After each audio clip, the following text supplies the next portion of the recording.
Hello guys, good afternoon. दुपारी 2 वाजता ह्या माणसाने मला शॉप बंद करून कुठे नेतो आहे ते बघा. बंद तर मी केलं. मला वाटलं आधी आम्ही घरी चाललो आहे, पण नंतर मला कळलं की आम्ही चाललो आहे काहीतरी खाण्यासाठी बाहेर. मग काय खाणार, भूक तर नव्हती, म्हणून आम्ही खाल्ले दहीवडे, जे की खूप भारी होते. त्याच्यानंतर हा मला घेऊन कुठे गेला बघा एवढा उन्हाचा.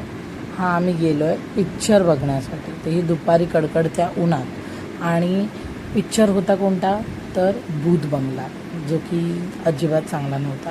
पण तरीही ठीक आहे, मला टाईम स्पेंड करायचा होता, कुठेतरी जायचंच होतं, तर मला आम्ही मूवीसाठी गेलो.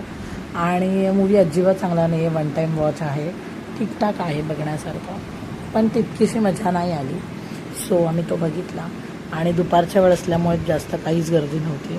आधी तर मला वाटलं की आम्ही दोघेच आहोत की काय, पण नाही, काही माणसं होती जे आमच्यासारखीच वेळ घालवायला आली होती. आणि हा पिक्चर बघ, ह्याच्यामध्ये पहिलं तर मला काहीच समजत नव्हतं. पिक्चरचं नाव आहे भूत बंगला, त्याच्यामध्ये दाखवला एक राक्षस, त्याची काही स्टोरी एकमेकीशी मॅच करत नाही आहे. अक्षय कुमार असल्यामुळे थोडीफार कॉमेडी आहे आणि त्याच्यामुळे थोडासा बरा वाटला तो. अदरवाईज अजिबात बघण्याला एक मूवी नाही आहे, पण ठीक आहे, वन टाईम वॉच आहे. त्यानंतर आम्ही ॲक्च्युली जाणार होतो, पण नाही गेलो आणि आम्ही तो प्लॅन कॅन्सल केला, कारण ऑलरेडी आम्हाला मूवीमध्ये खूप सारा वेळ गेला होता. तर तिथून फायनली मी परत गेले माझ्या शॉपवरती. आणि शॉपवरती मी आज बनवले किचन्स.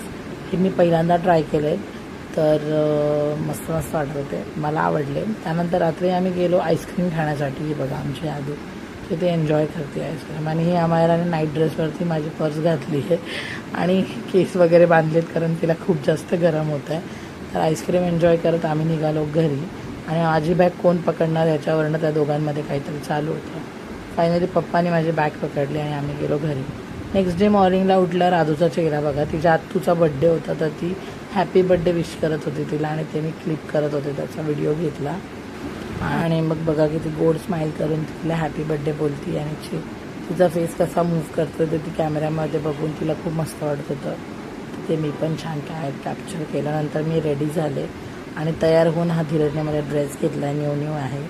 तर खूप वर्षानंतर मी स्टिच केलेला ड्रेस घातला आहे आणि मग मी खूप छान दिसत होतं. तर आम्ही दोघांनी फोटो काढले आणि गेलो आमच्या कामावर.